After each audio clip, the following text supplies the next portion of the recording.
This video will discuss ancient Indian mathematics. Now, we don't know as much about the ancient Indian culture as we'd prefer, but we can learn a lot through ruins and through different artifacts that have been collected over the years. For example, we can look at the ruins from Mohenjo-Daro, where we have large streets, a very intricate city, ruins that were built with irrigation and canal systems, and artifacts that were collected from those ruins show a very extensive understanding of both mathematics and of engineering to create such a complex city. We also can look at some of the other writings and things such as pillars that are still standing that show some of this work as well. For example, one of the ancient writings called the Rules of the Chord showed how to create a religious thing such as the altars, and the way they're used with the rope chords would have to use Pythagorean triples. The pillars that exist show some of the earliest versions of mathematical writing, including positional numeral systems, such as what we use here.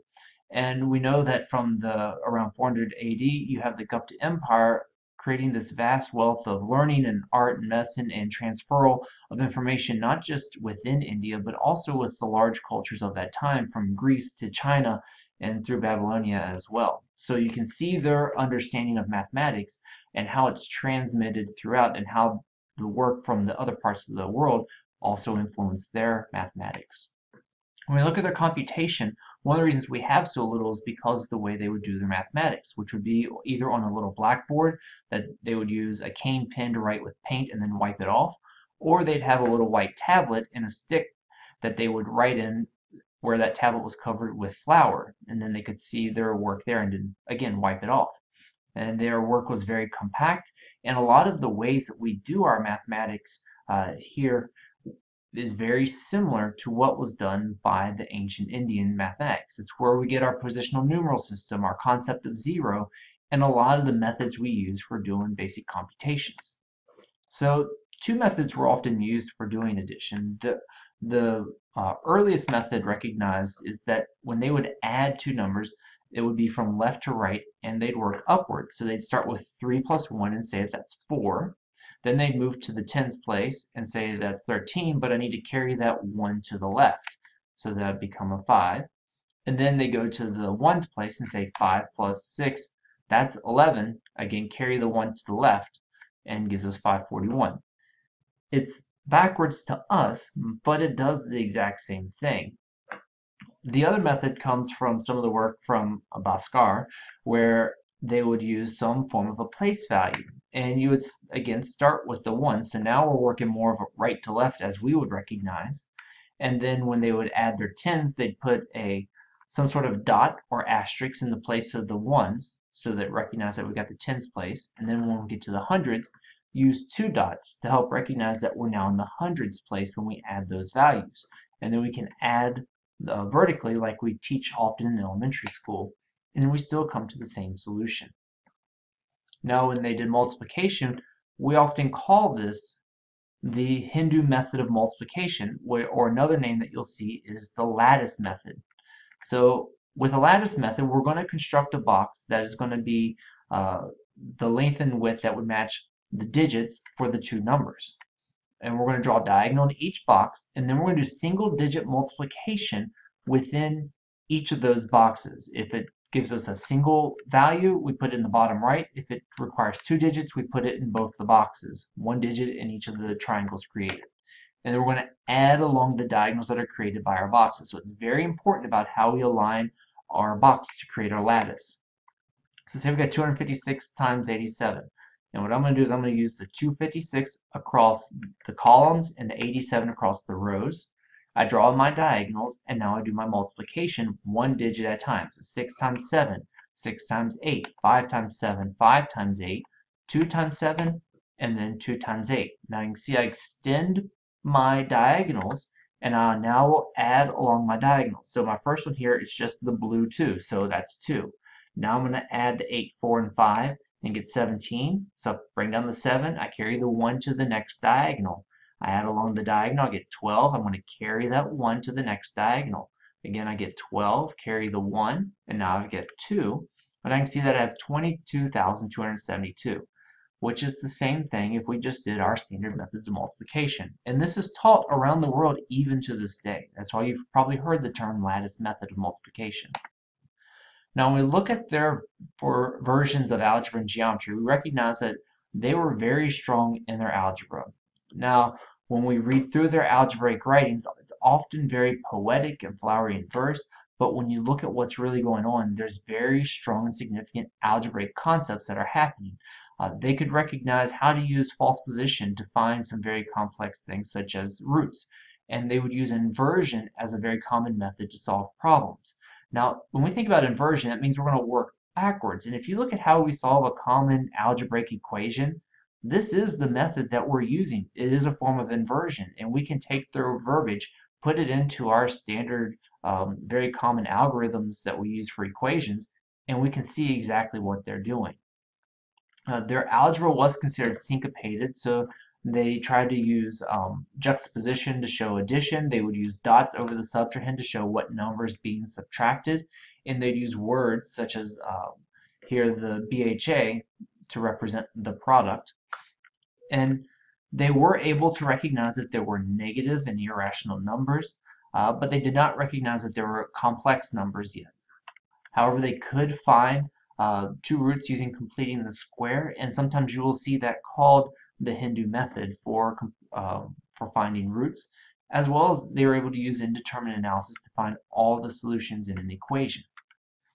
Their geometry was not necessarily as strong, and when we look at a lot of the geometry that can be found, we see that it's very empirical and connected to mensuration, like the idea of creating the altars using Pythagorean triples. It was also used especially to help with their understanding of astronomy, which was a very big concept within ancient Indian culture. We do see some of their interesting aspects included the idea of using Heron's formula, and they could take that and extend it to the area of a cyclic quadrilateral, but it was not necessarily recognized that it only worked for that cyclic quadrilateral. It was not generalizable to larger quadrilaterals. Also, we can see that from Bhaskar's work that he was able to show two different methods for finding Pythagorean theorem, one through dissection and one through using geometric mean. So some famous mathematicians we should know, one is Brahmagupta, who was both a mathematician and astronomer and was the head of the observatory in Ujjain. He wrote a lot of works that are very important to the ancient Indian mathematics culture, but also to astronomy. And he had two of them that were dealt especially with mathematics. What we recognize especially is that he was one of the first to truly treat zero as a number and not just as that general placeholder, but truly have zero as a number. Muavir took that work from Brahmagupta and expanded upon it. And what he's most known for is that idea of taking and doing only mathematics and not integrating it into the astronomy, making it like a secondary component. It was the focus of his works that we find. He also was able to give us terms that we commonly use now in geometry, such as equilateral and isosceles triangle, a rhombus, circle, and even a semicircle. Very common words that weren't necessarily so common before. He was also able to recognize within his works that you cannot take the square root of a negative number. It does not create another real number, but was not able to necessarily recognize the complex number could be created. And finally, we have Bhaskar and his Lilavati. And Lilavati was Bhaskar's daughter, and there's a very poetic story behind how he was able to read the stars through his understanding of astronomy to tell a specific day and a specific time on that day she was to be married for good fortune. And while she was watching the hourglass, which was just water pouring through a hole to help tell that specific time, something fell off her dress, some form of a bead, and it clogged the hole so they could no longer tell the time. And she was very distraught by this, that they had lost their good fortune through this. So to help console his daughter, Bhaskar named that book that he created after her. And when we look at the Lilavati, there's a lot of amazing work in there. It shows how much the Indian culture truly understood in algebra and a lot of the ideas that have gone on and really impacted our own mathematics. So if we compare the Greek mathematics to the Indian mathematics of the time, we recognize that the Greek mathematicians often did mathematics just to do mathematics, whereas it was used primarily for astronomy. And we do see that's not necessarily always the case, but it was a lot of the case with that culture.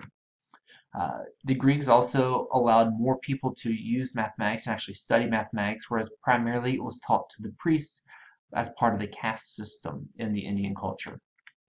The Greeks often focused primarily on geometry and not as much on the algebra and computation, whereas that was a huge focus in the Indian mathematics, who were not necessarily as strong with their geometry.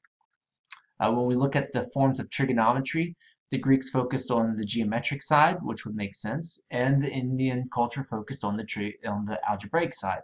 And now we can see how those two integrate together, which is a great thing. When we look at how did they present material, the Greeks were very focused on compact, clean, logical, very minimized presentations, whereas the Indian culture focused really on that poetic and flowery verse that you can read through their work, that the mathematics is truly there, but it is built into this very poetic system. And finally, when we look at the idea of proof and demonstration, that was one of the primary focuses of the Greek mathematics, whereas a lot of the mathematics from the Indian culture was much more focused on the empirical side, but there are proofs, just not nearly as much of a focus as with the Greeks.